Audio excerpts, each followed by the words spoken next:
Hello friend, দেখুন আমাদের নদীতে মোদিজির যে স্কিম, তাতে করে যে নদী সংস্কার, সেই সংস্কারে কিভাবে নদী থেকে বালিগুলো তুলছে তাই একটা ভিডিও বানাচ্ছি, দেখুন আপনারা।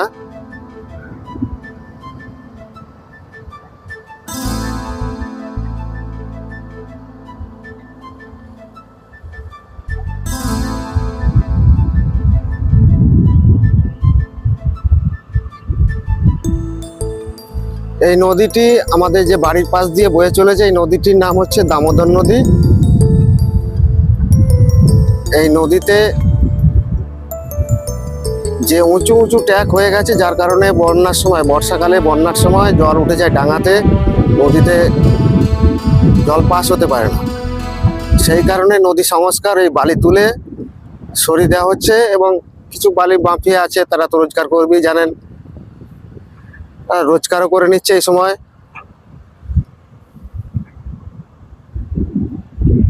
ভিডিওটা ভালো লাগলে লাইক, কমেন্ট, শেয়ার করে অবশ্যই পাশে থাকবেন। টাটা।